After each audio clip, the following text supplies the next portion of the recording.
이제 우리 하나님 말씀은 호세아서 1장 1절 한 절만 살펴보시도록 하겠습니다. 호세아서 1장은 구약 1255페이지에 있습니다. 구약 1255페이지에 있는 호세아서 1장 1절 우리 한 목소리로 같이 읽도록 하겠습니다. 우시아와 요담과 아하스와 히스기야가 이어 유다 왕이 된 시대, 곧 요아스의 아들 여로보암이 이스라엘 왕이 된 시대에 부엘리의 아들 호세아에게 임한 여호와의 말씀이라. 아멘. 제가 존경하는 어떤 장로님 부부가 계시는데요. 이제 최근에 오랜만에 그 장로님 부부를 만나서 교제를 하면서 제가 참 도전을 받은 대목이 하나 있었습니다. 그 아내 되시는 권사님이 이제 그 자기 남편에 대해서 이런저런 이야기를 하다가 이런 말씀을 하시는 겁니다. 사실 우리 부부는 성격이 너무 달라가지고 신혼 때부터 진짜 힘들었다는 거예요. 그러면서 이제 그 남편 장로님을 묘사하시기를 막 얼마나 고지식한지 막 많이 힘들었대요. 그리고 또 그 장로님은 이제 뭐 부부싸움을 하든지 이렇게 해가지고 이제 화가 나시면 말을 안 하신다는 거예요. 이게 그냥 막 몇 날 동안 말을 안 하면 막 답답하고 너무 힘들었다는 겁니다. 그 신혼 때 일이니까 이제 한 몇십 년이 지난 일인데도 이 권사님이 이제 기억하는 한 어떤 날이 있는데요. 그 남편이 그날 아침에 이제 화가 나신 거예요. 그게 뭐 때문에 화가 난지는 기억이 안 난답니다. 이제 화가 나가지고 그렇게 이제 출근을 하고 나니까 이 신혼의 이 젊은 아내가 마음이 힘든 거예요. 보니까 이것도 일주일짜리다. 그래서 뭐 몇 번 그걸 겪고 나니까 이제 이게 뭘 의미하는지 이제 알 거 아닙니까? 그래서 마음이 좀 힘들었대요. 그런데 놀라운 일이 벌어진 거예요. 전혀 예상 밖에. 이제 또 뭐 오래 이제 말 안 하시겠구나 그랬는데요. 그 남편이 집에 들어오자마자 말을 건네더래요. 이것도 놀라운데 더 놀라운 게 뭐냐? 아침에 있었던 일을 사과를 하더래. 사과를. 내가 잘못했다고. 이게 있을 수가 없는 일이라는 거예요.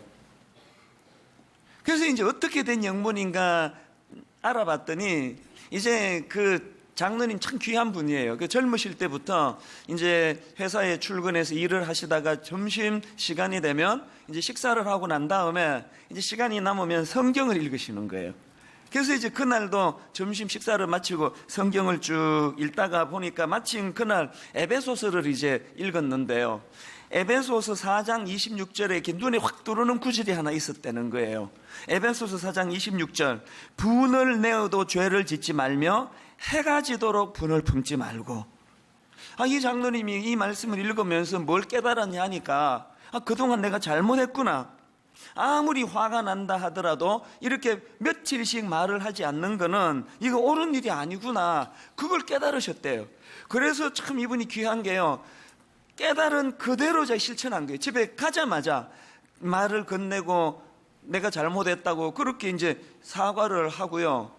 결정적으로 제가 이 장로님이 존경이 되는 게 뭐냐? 그 아내 권사님이 그 다음에 무슨 말씀을 하시는가 하니까 우리 남편이 그날 깨달은 그날 이후로 지금의 오늘까지 이 말씀을 지키고 계시다는 거예요. 그게 너무 저에게 이 감동이 되는 거예요. 그러면서 이제 그 남편 장로님을 가리키면서 하시는 말씀이 저 사람은 사람의 말은 몰라도 하나님의 말씀이 이렇다 인정이 되면 무조건 순종하는 분이라는 거예요. 그래서 이제 그 장로님이 말씀으로 늘 이제 자기를 돌아보고 말씀에 깨달은 대로 그 살아내시니까요.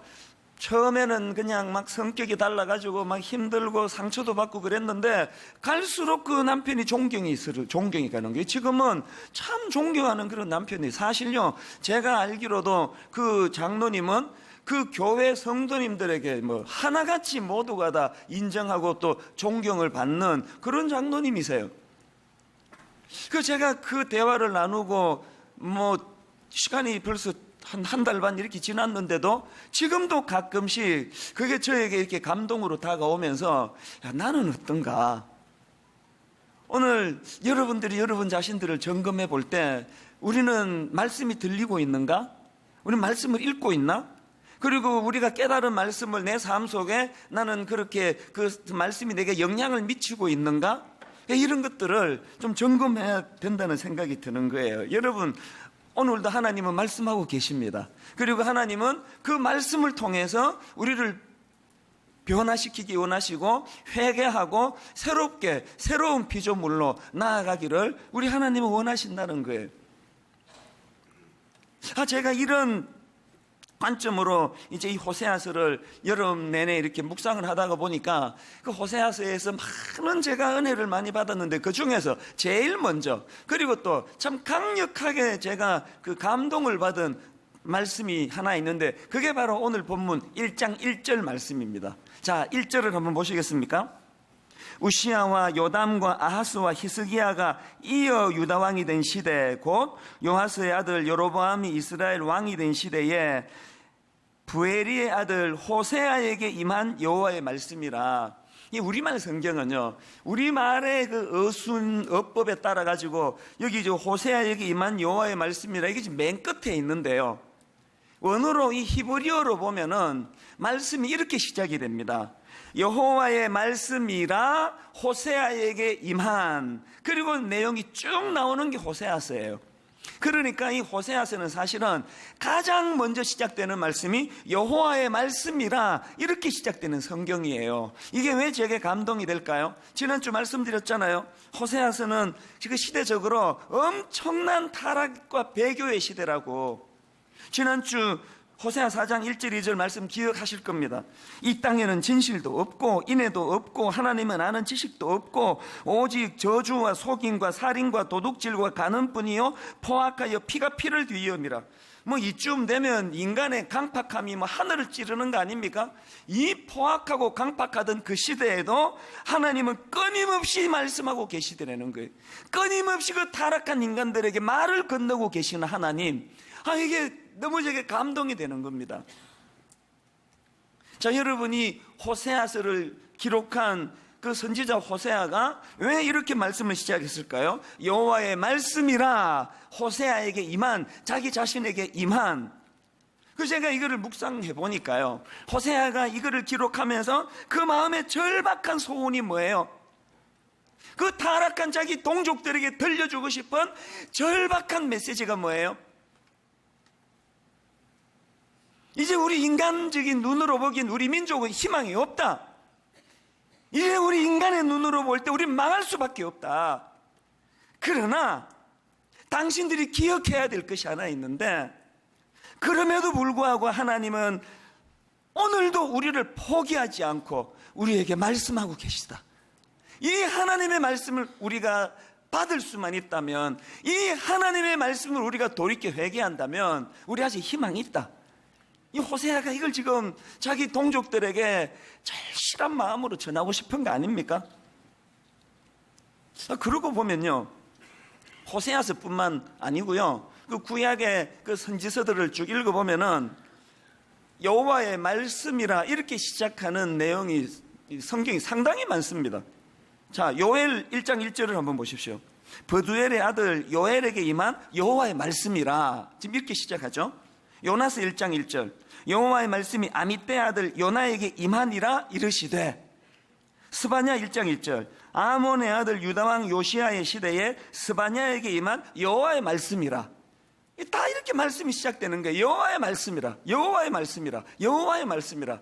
내가 이거를 묵상하다가 보니까 문득 무슨 생각이 드니까요, 사람의 눈으로 이게 진짜 선지자인지 가짜 선지자인지 구분이 쉽지가 않잖아요. 그 시대에 많은 선지자들이 활동을 했는데 이 누가 진짜인지 누가 가짜인지 우리는 알 수가 없는데, 근데 하나님의 구분법이 하나 있을 것 같아요. 여러분, 어떤 사람이 진짜 선지자일까요? 말씀이 먼저 자기에게 임하고, 말씀이 먼저 자기에게 능력으로 나타나 말씀으로 내가 영향을 받고, 그렇게 내게 임한 말씀을 백성들에게 전하면 그건 진짜 선지자예요. 그럼 가짜 선지자는 뭐 답이 딱 나오는 거 아닙니까? 말씀을 사랑하지도 않고 말씀이 임하지도 않고 말씀이 임하지도 않아도 하나도 답답하지도 않고 그러면서 임하지도 않은 말씀을 그냥 임한 척하고 제멋대로 전하면 그건 가짜예요. 제가 이런 생각을 하다가 보니까 갑자기 제가 궁금한 거예요. 여러분은 제가 뭐 진짜 목사인지 가짜 목사인지 뭐 다 진짜로 또 믿으니까 여기 오셨겠죠. 그 제가 이게 진짜 목사인지 가짜 목사인지를 구분하는 그 부분이 하나 있습니다. 말씀이 먼저 저에게 임하고 또 임한 말씀에 내가 영향을 받고 그 장로님처럼 그 말씀으로 나를 돌아보면서 하나님 앞에 또 돌이키고 점검하고 그렇게 교정함을 먼저 제가 받고 그리고 저에게 임한 말씀을 성도들에게 전하면 저는 진짜예요. 그럼 가짜 목사는 또 미성숙한 목사는 답이 딱 나오는 거 아닙니까? 말씀도 임하지도 않은데 임한 척하고 막 주석 보고 베껴가지고 이렇게 설교하면 그건 뭐 미성숙한 목사 또 뭐 심지어 뭐 가짜 목사도 있을 거 아닙니까? 자, 이 잣대로 여러분 저한테만 들이대지 말고 여러분 각자에게도 한번 점검을 해보세요. 여러분은 성숙한 크리스찬입니까? 미숙한 크리스찬입니까? 여러 잣대가 있겠지만 오늘 이 말씀으로 자기를 돌아보면은요, 성숙한 크리스찬과 미숙한 크리스찬의 잣대는 하나예요. 말씀을 내가 사모하는가? 오늘도 내가 이 말씀의 영향을 받고 있는가? 그 장로님처럼 말씀이 내게 임할 때 나는 그 말씀대로 살려고 그렇게 노력을 하고 애를 쓰고 있는가? 이런 분은 그 성숙한 크리스찬이고요. 미숙한 크리스찬은 말씀에 관심도 없고 말씀도 임하지도 않을 뿐더러 말씀이 안 임해도 하나도 답답하지 않아요. 답답한 거 월급 안 오르는 게 답답한 거지 뭐 말씀 안 오르는 말씀이 뭐 안 들린다고 뭐가 답답하겠냐고. 그럼 미숙한 크리스찬이에요. 그래서 여러분이 아시지만 제 설교의 패턴은요, 저는 예화들 때 뭐 슈바이츠가 뭐 링컨이 뭐 통나무를 쪼개다가 뭐 유리를 깨가지고 아빠한테 고백했더니 뭐 정직하다 그러고 그런 예화죠. 거의 안 들잖아요. 뭐 링컨 얘기할 게 뭐 있습니까? 이 호세아서를 하기 전에 여러분 내내 이 호세아서를 제가 먼저 받고 호세아서의 은혜를 제가 누리고 이 호세아서의 영향을 받은 걸 전하면은 그게 난 옳은 설교라고 믿으니까 설교 속에 저의 참회도 많고 저의 부끄러움도 많은 거예요. 오늘 분당 우리 교회가 이제 이 호세아 1장 1절의 이 정신을 살려서 전 교회적으로 말씀의 영향을 받는 성도들이 모인 교회가 되기를 바랍니다. 말씀의 영향을 받아야 돼요. 말씀의 영향을. 그 프란시스 샤프 박사가 쓴 책 중에서 거기 계시는 하나님 이런 제목의 책이 있는데 프란시스 샤프 박사 하면은 기독교 세계관의 뭐 대가 아닙니까? 그래서 이제 그 책에서 샤프 박사가 현 시대의 여러 문제점들을 이제 나열하는 것을 볼 수가 있는데 그러면서 그가 하고 싶은 말이 뭐냐면은 이 모든 그 시대의 문제의 발단은 살아계신 하나님의 존재를 모르고 살기 때문이다. 이게 이제 그 책에서 그분이 이제 강조하는 포인트거든요. 근데 우리말로는 이 책 제목이 거기 계시는 하나님 이렇게 되어 있는데요. 지금 원어로 보니까 제목이 더 길어요. 이렇게 되어 있더라고요. He is there and he is not silent. 하나님이 거기 계시며 그뿐만 아니라 하나님은 침묵하지 않으신다. 하나님은 거기 계시며 침묵하지 않으신다. 이게 너무 저에게 도전이 되더라고요. 오늘도 하나님은 살아계시는 내 주인이 되는 줄 믿습니다. 그 하나님이 오늘도 침묵하지 않으시고 내게 말을 걸고 계세요. 그리고 이 땅을 내가 어떻게 살아야 되는지를 가르쳐 주세요.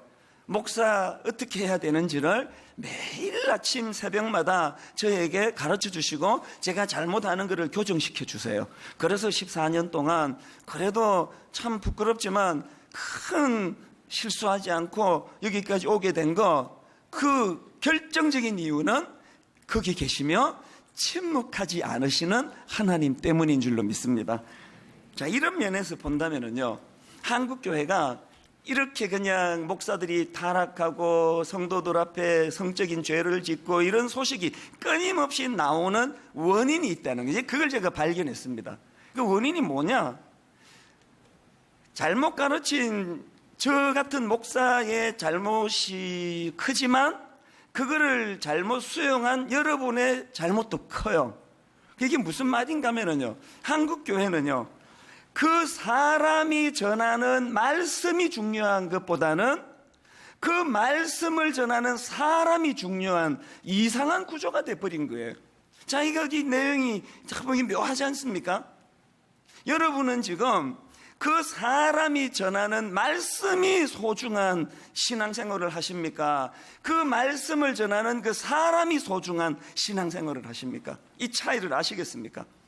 만약에 여러분들이 그 목사가 전하는, 누가 전하는 건 중요하지 않고 그 목사가 전하는 말씀의 무게를 두은 신앙생활을 했다면, 제가 어느 날, 이거 뭐 입에도 담기 싫은 예화지만, 어느 날 제가 헷가닥 해가지고 막 예쁜 어떤, 마침 남편이 지금 해외에 출장 가 있는 어떤 여성들한테 밤 12시에 전화를 해가지고, 집사님, 내가 방금 계시를 받았는데 집사님하고 나하고 이 시간에 미사리 가서 커피 한잔 하라고 하네요. 네, 이렇게 이야기를 했다고 치자고요. 그러면요, 그 사람이 중요한 게 아니라 그 사람이 전하는 말씀이 소중한 분 같으면 어떻게 반응해야 돼요? 이 사람이 미쳤나? 알고 보니까 이게 목사도 아니구만. 끊어요. 그렇게 하고 딴 교회로 옮기는 게 말씀이 소중한 사람의 모습이에요. 그런데 그 사람이 전하는 말씀이 소중한 게 아니라 그 말씀을 전하는 사람이 신앙의 중심에 있으면 어떡합니까? 옷을 주섬주섬 입으면서, 주의 종이 오라는데 가야지. 주의 종이 계시를 받았다는데, 그렇게 하고는 그 미사리에 가가지고 그 다음에 어떤 일이 일어나는지는 불보듯 뻔한 거 아닙니까? 그러니까 여러분, 이게 이 목사들이 지금 이렇게 자꾸 이런 부끄러운 소식이 자꾸 들리는 건 상당 부분 한국 교회의 잘못된 토양 때문이에요. 그 사람이 중요해갖고 되겠습니까? 자꾸 저보고 어떤 사람들은 목사님 변하시면 안 됩니다. 목사님마저 변하시면 안 됩니다. 그런 얘기를 요새 종종 하고, 어떤 사람은 또 협박도 해요. 목사님마저 변하시면 우리 벼랑 끝에서 떨어져 죽습니다. 내가 변하는데 그분이 왜 떨어져 죽어요? 제가 헷가닥 해가지고 변질이 되면 이 교회가 사람이 아니라 그 사람이 전하는 말씀이 중심이 됐다면 간단하잖아요. 제가 타락하고 변질하면 저 쫓아내버리면 되는 거예요.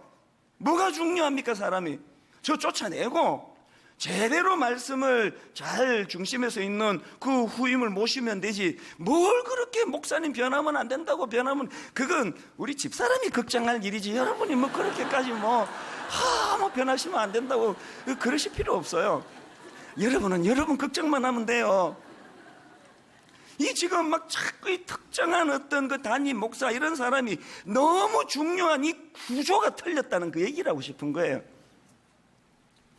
제가 여러분, 하나님의 종으로서 하나님이 합당하게 하시는 말씀을 전할 때 내가 목사인 거지, 말도 안 되는 걸 요구하는 데는, 그거는 그 순종하는 거는, 이게 지금 이 토양을 이거 어떻게 고쳐야 됩니까? 그러니까 여러분, 그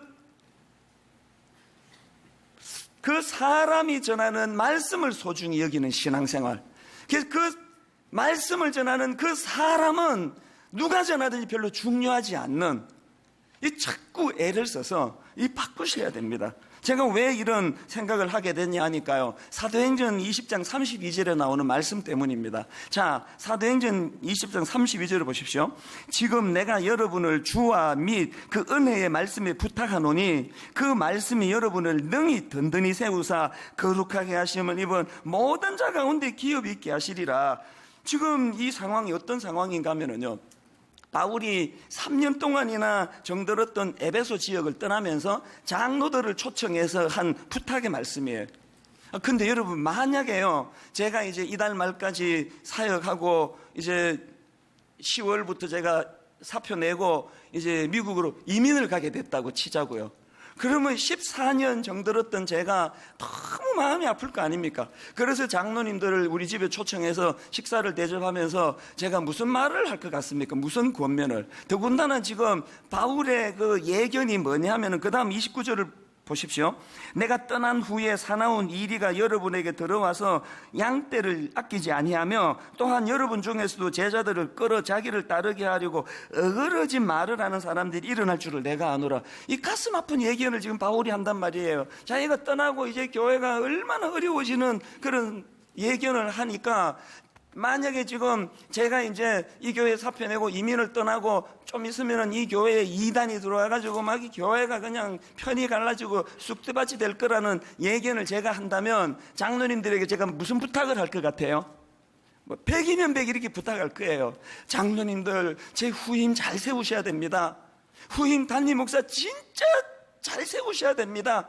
난 분명히 그렇게 부탁할 것 같아요. 그런데 바울은 지금 그렇게 부탁 안 합니다. 사도행전 20장 32절, 지금 내가 여러분을 주와 및 그 은혜의 말씀에 부탁한 말씀에, 세 번역에 보니까 더 선명합니다. 나는 이제 하나님과 그의 은혜로운 말씀에 여러분을 맡깁니다. 잘 준비된 내 후임 목사에게 여러분을 맡기는 게 아니에요. 말씀에. 이게 참 인상적인 거 아닙니까? 자, 그러면 바울은 왜 저처럼 후임 목사에게 맡긴다 그러지 않고 말씀에 맡긴다 그러느냐? 32절에 답이 있습니다. 다시 한번 보십시오.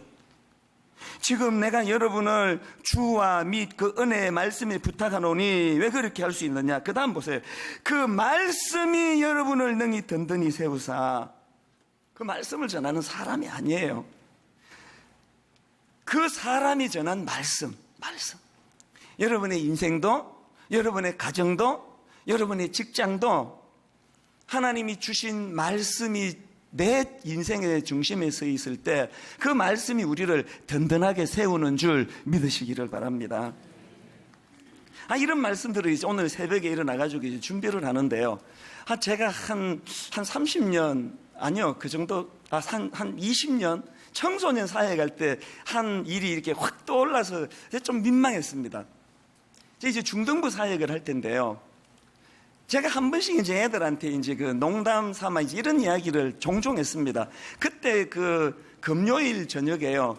TV는 사랑을 싣고, 그 기억나시죠? 이제 어떤 명사가 나와가지고 자기 그 시골에 뭐 초등학교 선생님을 찾습니다. 그래서 이제 음악 쫙 깔아주면은 가서 막 선생님 그래서 부둥켜 울고 이제 그런 프로가 있었는데, 내가 우리 애들한테 이제 자꾸 제가 이런 이야기를 했습니다. 이 목사님한테 소원이 하나 있다. 이제 백발이 성성하고 니들도 이 세상에 이제 그 중년이 되고 그랬을 때 내 제자 중에 하나가 TV에는 사랑을 싣고 해서 나를 찾아주는 이런 소원이 내가 하나 있다. 그래서 난 지금도 기도하고 있다. 저 프로 없어지지 않게 해달라고. 이렇게 이야기하면 애들이 막 웃곤 했습니다. 그리고는 이제 어느 날인데요. 그때 중3 수련회라고 이제 중3 아이들이 고등부로 올라가기 직전에 마지막으로 이제 기도하고 말씀으로 다독여서 보내려고 꼭 이제 그 겨울 수련회를 했는데 몇 년도인지는 기억이 안 나요. 그때 이제 제가 아이들에게 마지막으로 설교하면서 이제 이 수련회 끝나면 니들은 고등부 올라가고 나랑은 헤어지는데 목사님 맨날 하던 얘기 기억나지? TV는 사랑을 싣고에 출연하게 해줘. 목사님은 그거 소원이다. 그렇게 이제 농담 삼아 이야기했더니요. 마지막 날 밤이에요. 연극대회를 하잖아요. 조별 연극대회를 하는데 오래전이라서 그 몇 팀인지가 좀 기억이 가물가물한데 열 몇 팀이 나왔던 것 같아요. 열 몇 팀이 나왔는데 놀랍게도요. 그때 7팀인가가 8팀인가가 TV에는 사랑을 싣고를 패러디하는 거예요. 막 그날 막 난리가 났습니다. 어떤 애 와가지고 안경 좀 빌려주세요 하고 어떤 애는 양복 좀 빌려달라 넥타이 다 풀어가고 그래가지고 막 제 흉내를 내면서 TV에는 사랑을 싣고 이거를 이제 하는데 맨 뒤에 앉아가지고 그걸 보는데 제가 허뭇했습니다. 이야, 내가 정말 이 헛살지 않았네. 애들이 그래도 내 영향을 받았네. 그래서 너무 제가 기뻤거든요. 그렇게 이제 수련회가 다 끝나고요. 한 몇 달이 지났을 거예요. 한참 지나고요. 제가 그날을 잊지를 못해요. 길을 뚜벅뚜벅 길을 걸어가고 있는데 갑자기 그 중3 수련회 생각이 탁 떠오르는데 얼굴이 화끈거리는 거, 얼굴이. 여러분 한번 생각을 해보세요. 그 중등부 때 저한테 배웠던 그 제자애들이 이찬수 목사라는 이 사람이 그 아이들에게 그렇게까지 각인이 될 필요가 있습니까? 막 몇십 년이 지나도 잊혀지지 않는 존재로 제가 그렇게 자리매김하는 게 이게 그렇게 중요한 문제입니까? 우리 아이들이 한 몇십 년 지나가지고요, 막 내 얼굴도 기억이 잘 안 나고, 그때 아마 그분이 박찬수였지? 막 이름도 기억을 못하고, 뭐 그런들 뭐 어떻습니까? 누가 그때 그 말씀을 했는지는 기억이 가물가물하지만, 그때 그 목사님이 우리에게 주셨던 그 말씀, 그 중학교 시절에 주셨던 그 말씀이 내 마음에 각인이 되어서 오늘까지도 이 말씀이 내게 영향을 미친다. 이게 중요한 거 아닙니까? 제가 오늘 새벽에 그 생각이 불쑥 드니까 되게 참 부끄럽더라고요. 30대 때 있었던 일인데, 여러분, 저 이제 더 이상 그런 부끄러운 자리에 빠지고 싶지 않습니다. 분당 우리 교회는 그 사람이 전한 말씀, 이 말씀을 소중히 여기는 그런 성도들이 모인 교회가 되기를 바랍니다. 자, 이런 맥락에서 저는 이 하나님의 말씀과 관련한 두 가지 균형을 좀 말씀을 드리려고 하는데요. 첫째로요, 여러분, 이 말씀을 주시는 것 자체가 계속 기회를 주신다는 뜻임을 우리가 알아야 된다는 겁니다. 여러분, 우리가 일시적으로 타락하고 옆길로 가고 뭐 잘못된 자리에 빠진다 해도 내게 여전히 말씀이 들려지는 한 절망은 없습니다. 호세아 14장 1절에 보니까요, 이스라엘아 내 하나님 여호와께 돌아오라, 여호와께 돌아오라. 그리고는 바로 그 다음 2절에 여호와께 돌아오되 너는 말씀을 가지고 여호와께로 돌아와서, 이 말씀은요, 우리가 하나님께로 돌이키는 결정적인 도구예요. 그래서 내가 지금 좀 이렇게 하면 안 되는 그런 자리에 빠지고 막 바람을 피고 이런 비참한 자리에 빠지더라도 여러분에게 말씀이 들려지죠. 그리고 그 말씀이 들려질 때 매주일마다 그 말씀의 영향을 받으면 회복이 가능하다고 저는 생각합니다. 지금 우리가 매 예배 때마다 여러분들한테 그 주 한 주 전에 이 암송 카드를 나누어 드리고 매 예배 때마다 전 교회적으로 암송을 하는 이유가 어디 있겠습니까? 여러분, 이 말씀을 우리가 일주일에 하나씩만 암송을 하고 이것이 내 뇌리에 차곡차곡 쌓여질 때 이게 어떤 능력을 발휘할까요? 최근에 어느 대기업 간부가 그 자살하는 참 가슴 아픈 사건이 일어났지 않습니까? 그런데 제가 우연히 보니까 그분이 자살하기 전에 그 CCTV에 그 포착된 그 모습이 내 진짜 마음을 아프게 했어요. 들어보니까 이분이 크리스찬이래요. 그래서 이제 그 모든 책임을 자기가 지겠다는 마음이었던 것 같아요. 그래서 이제 자살할 장소로 경기도 어디로 왔다가 막 망설이는 모습이 보이는 거예요. 그래서 다시 되돌아갔다가 또 왔다가 또 되돌아갔다가 그 모습이 너무 마음이 아픈 거예요. 여러분, 그 사람의 본인의 자리에 안 가보고는 그 고뇌를 누가 알겠습니까? 그러다가 결국은 그렇게 자살을 해버렸는데요. 목사니까 그런 생각이 들겠죠. 이분이 그렇게 죽음과 삶 사이를 왔다 갔다 할 때 그때 말씀이 작동됐다면, 하나님의 말씀이 그에게 능력으로 나타나가지고 내가 살아야 되겠다, 내 잘못한 거 있으면 대가를 지불하고 내 다시 기회를 찾아야 되겠다, 그랬으면 얼마나 좋을까. 그 막 오래 제 마음에 그게 참 그 여진이라 그럴까요? 아픔으로 남는 거예요. 오늘 우리 성도님들에게 저는 말씀이 각인되기를 바랍니다. 그게 다 외웠지만 잊혀지는 거예요. 다 잊고 있는 거예요. 그러나 결정적인 순간에, 내 인생의 결정적인 순간에 그 말씀이, 뇌리에 살아있는 말씀이 내게 영향을 미쳐 내가 다시 살 수 있는 능력을 발휘한다면, 여러분 지금 암송하고 계시는 이 성구 말씀은 우리를 살리는 생명의 말씀이 되는 줄로 믿습니다. 그런가 하면은 두 번째로, 이렇게 말씀을 주시는 것 자체가 계속 기회를 주신다는 뜻인 건 사실이지만, 그러나 여러분 그 기회가 영원히 계속되는 것은 아니라는 걸 기억하셔야 됩니다. 그 역사를 보면은요, 구약 말미에 그 침묵기라고 나와 있습니다. 이 침묵기가 뭐냐 하면 더 이상 하나님의 말씀이 들리지 않는 시대를 침묵기라 그래요. 그래서 이거를 다른 말로 암흑기라고 합니다. 암흑기. 하나님 말씀이 안 들리는 침묵기를 암흑기라 그러는데, 제가 마음이 아픈 게 뭔지 아십니까? 여러분, 이 침묵기가 언제 시작됐냐면요, 그렇게 그냥 말씀을 가지고 여호와께로 돌아오라고 호소하던 호세아 선지자가 활동하고 난 그 이후에 침묵기가, 가슴 아픈 거 아닙니까? 기회 있을 때, 그렇게 하나님이 부르짖어 그렇게 말씀을 주실 때, 그때 돌이켰더라면. 그래서 여러분, 인생은요 두 종류예요. 죄 짓는 인생, 죄 안 짓는 인생, 범죄하는 인생, 범죄 안 하는 인생, 이렇게 구분이 안 됩니다. 모두가 다 죄인이에요. 다 죄를 지어요. 그러나 인생은 두 갈래로 구분이 돼요.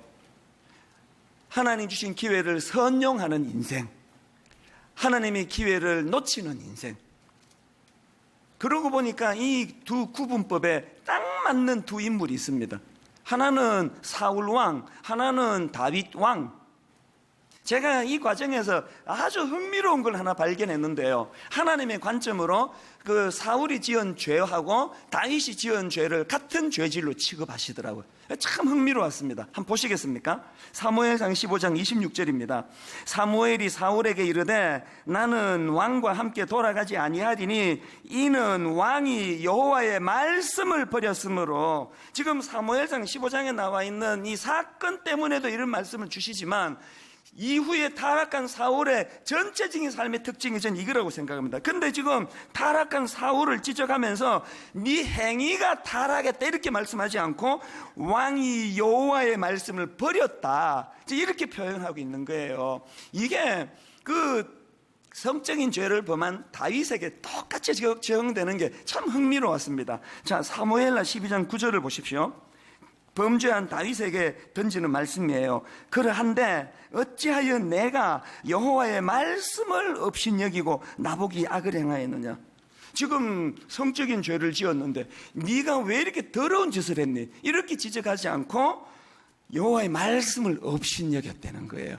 자, 여러분, 사울의 범죄를 놓고는 왕이 여호와의 말씀을 버렸으므로, 다윗이 범죄한 것을 놓고는 네가 여호와의 말씀을 업신여기고, 이게 지금 같은 죄질이란 같은. 그런데 여러분, 한쪽은 망해버렸고요, 한쪽은 지금도 존경을 받는. 그 미국 사람들이 이름 지을 때 데이빗, 이 다윗이라는 이름이 막 얼마나 많습니까? 왜 자기 아들 낳아가지고 이름을 다윗이라고 짓겠냐고요. 그 성범죄자한테.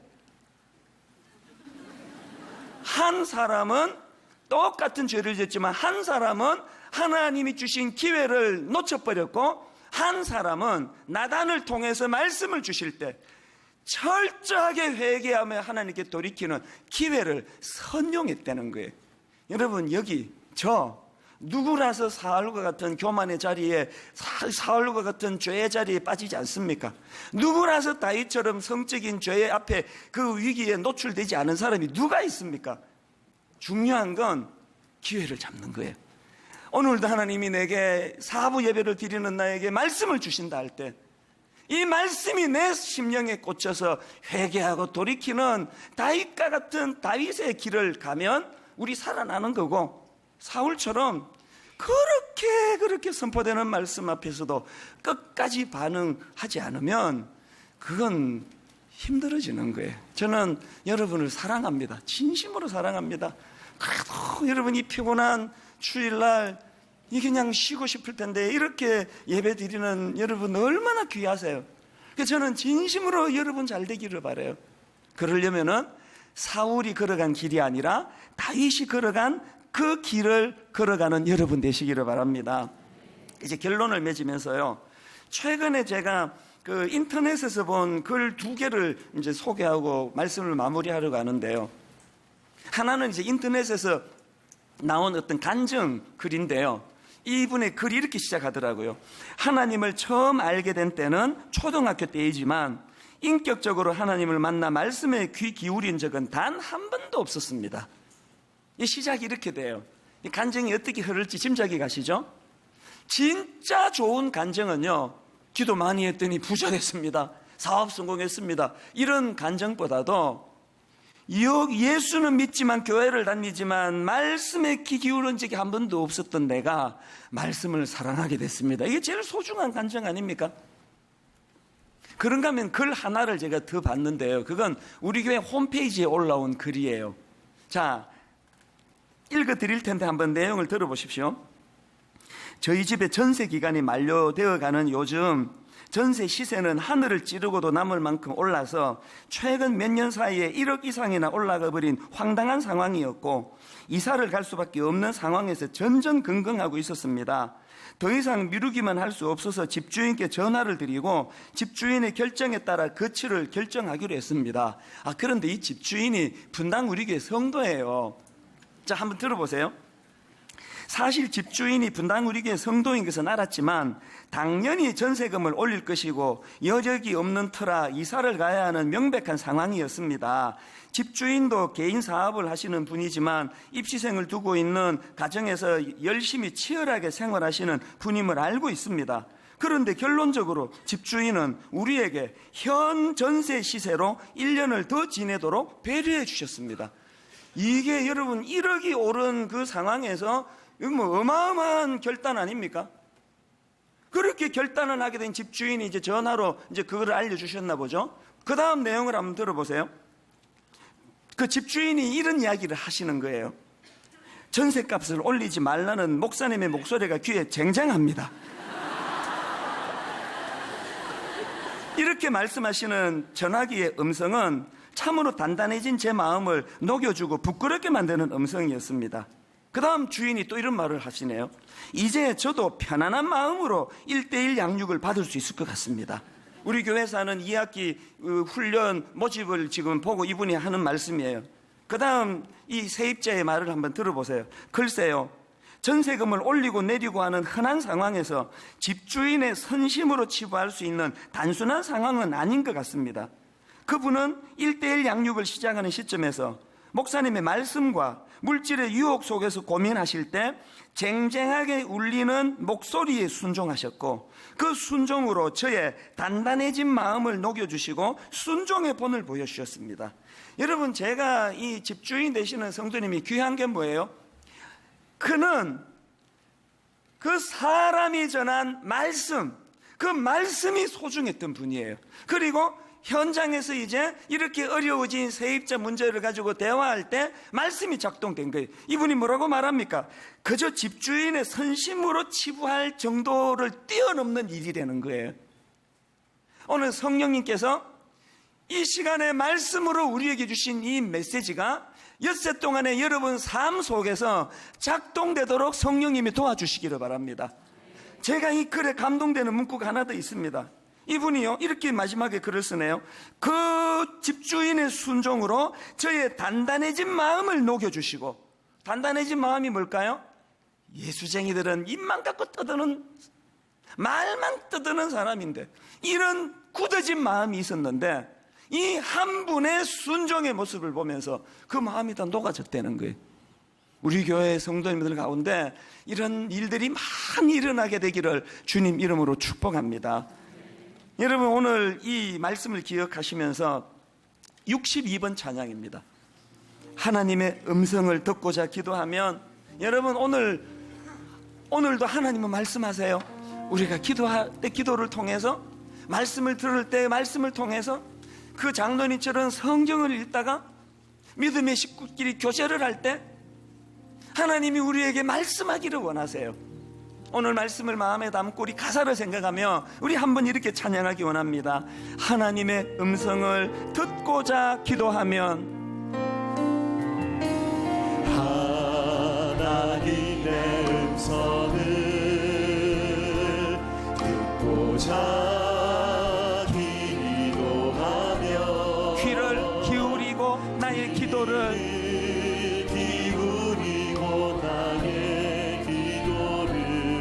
들어주신다네. 여러분, 지금 힘든 상황에 놓여 있습니까? 깊은 웅덩이와 수렁에서 끌어주시고, 여러분이 하나님의 능력을 믿으십니까? 나의 발을 반석 위에 세우시사 어떻게 하신다고요? 나를 튼튼히 하셨네. 새 노래로 부르자.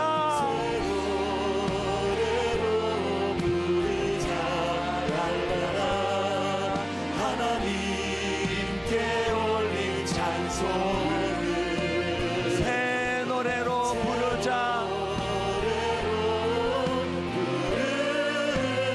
하나님 사랑을.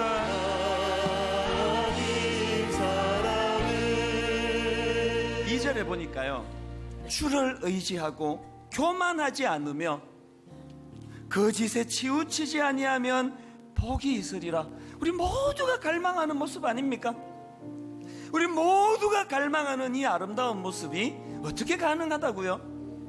하나님이 말씀을 주시고 그 주신 말씀에 반응하는 거기에 이런 아름다움이 있는 거예요. 그래서 저는 이 후렴에 새 노래로 부르자, 이 랄랄라라는 이 표현이 전 참 의미 있게 들려요. 여러분이 기쁨을 표현하는 인생 아닙니까?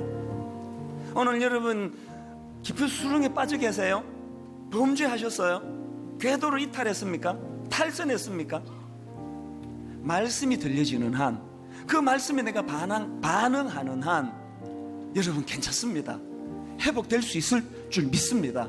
우리 2절 찬양할 동안에 이 갈망하는 마음으로 하나님 말씀에 반응하기 원합니다. 이렇게 찬양합니다. 주를 의지하고 교만하지 않으며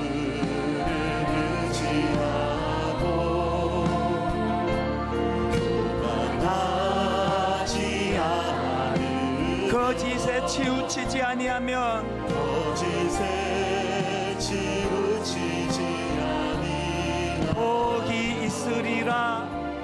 복이 있으리라. 여러분 이 믿음으로 선포하십시오. 여호와 나의 주는, 우리 하나님 어떤 하나님입니까? 크신 권능의 주라. 그의 크신 권능으로 우리들을, 여러분이 아십니까? 사랑하여 주시네.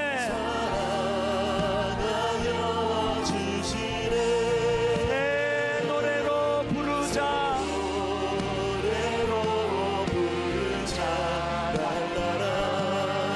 하나님께 올릴 찬송을 새 노래로 부르자.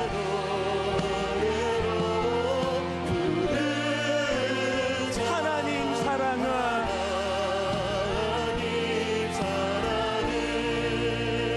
오늘 말씀을 기억하면 우리 같이 기도할 때, 하나님 제가 지금 옆으로 좀 빠졌습니다. 탈선했습니다. 말씀이 들려지기 원합니다. 하나님 제가 지금 깊은 웅덩이에 빠졌습니다. 말씀이 회복되기를 원합니다. 그 말씀에 반응할 때 회복은 가능할 줄로 믿습니다. 아버지 우리 가정을 살려주시옵소서. 하나님 분당 우리 교회를 살려주시옵소서. 아버지 이 나라를 살려주시옵소서. 우리 한 목소리로 통성으로 사모함에 같이 기도하시겠습니다. 하나님 아버지, 오늘 하나님의 말씀이 우리에게 선포되었습니다. 하나님 우리에게 선포된 이 말씀이 저와 우리 성도님들에게 반응으로 아버지 나타나게 하여 주시옵소서. 아직 기회가 있을 때, 아직 하나님 말씀이 들려질 때 그 기회를 선용하여 하나님 우리도 다윗처럼 나단을 통해 말씀해 주실 때 반응하고 회개했던 다윗처럼 회개의 자리로 나아가기를 원합니다. 새 길을 향하여 나아가기를 원합니다. 사울 왕처럼 끝까지 그 기회를 거절하고 수용하지 아니하는 아버지, 그래서 가슴 아픈 결과가 나타나는 인생이 되지 않게 하여 주시옵소서. 하나님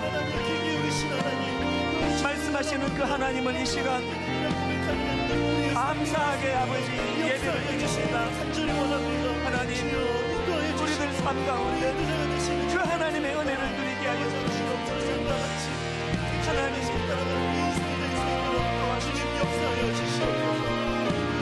계속 기도하실 분 계속 기도하시고, 간절히 사모하는 마음을 담아 우리 이렇게 하나님 앞에 다시 노래합니다.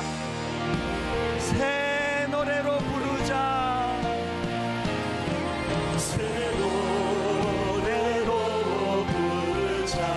랄랄라. 하나님께 올릴 찬송은 올릴 찬송을 새 노래로 부르자. 하나님 사랑은 주를 의지하고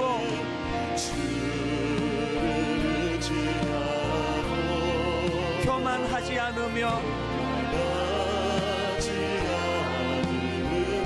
거짓에 치우치지 아니하며 치우치지 아니하며 복이 있으리라. 여호와 나의 주는 여호와 나의 주는 크신 권능의 주라. 그의 크신 권능으로 우리들은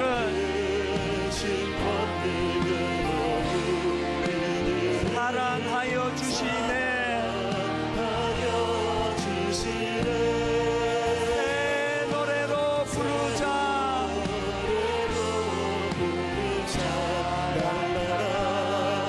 하나님께 올릴 찬송을 새 노래로 부르자.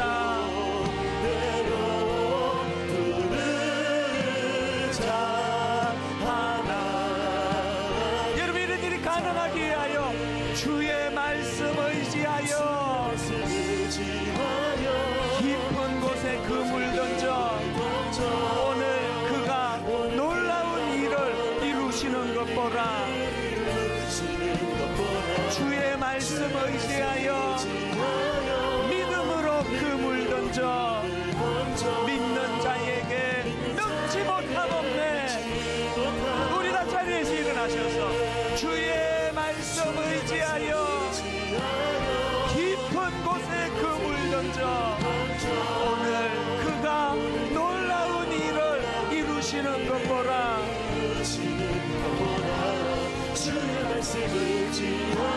믿음으로 그물 던져 믿는 자에게 넘지 못함 없네. 전능하신 나의 주 하나님은, 여러분 이거 믿으십니까?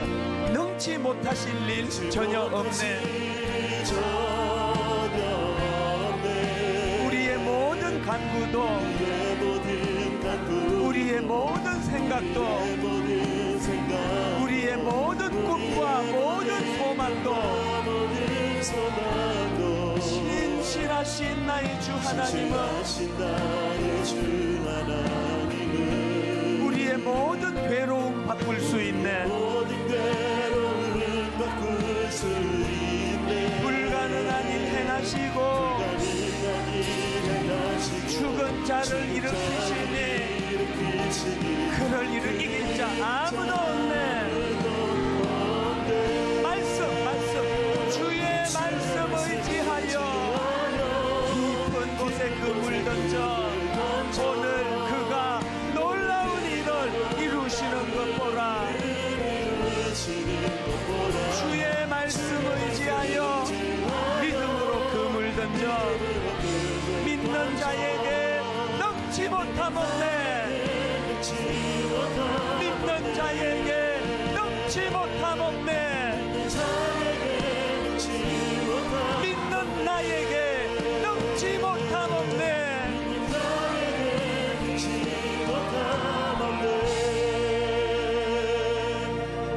하나님 아버지, 우리가 회개할 것은 그 사람이 전하는 말씀에 무게를 두지 아니하고 그 말씀을 전하는 그 사람에게 무게를 둔 한국교회가 이렇게 부끄러운 수치의 자리에 빠졌다면, 아버지 지금이라도 정신을 차리고 그 말씀을 전하는 사람은 중요한 것이 아니고 그 사람이 전하는 그 말씀이 소중해. 주의 말씀 의지하여 주의 말씀 의지하여 믿음으로 그렇게 인생길을 걸어가는 귀한 우리 성도님들 또 종이 되게 하여 주시옵소서. 아무리 어렵고 힘든다 할지라도, 아무리 죄악된 자리에 빠져 있다 할지라도 하나님의 말씀이 들려지는 한, 그 말씀에 반응하는 한 절망은 없는 줄 믿고 이번 한 주간 힘을 얻어 달려가는 그런 말씀이 역사하는 한 주간 되게 하여 주시옵소서. 우리 주 예수 그리스도의 은혜와 하나님 아버지의 다함 없는 사랑과 성령님의 감동, 감화, 위로, 교통 충만하심의 역사가 다시 한번 말씀을 소중히 여기고 주신 말씀에 반응하며 그렇게 달려가기로 다짐하며 예배하는 모든 주의 자녀들 머리 위에 지금부터 영원토록 함께 하시기를 간절히 축원하옵나이다. 아멘.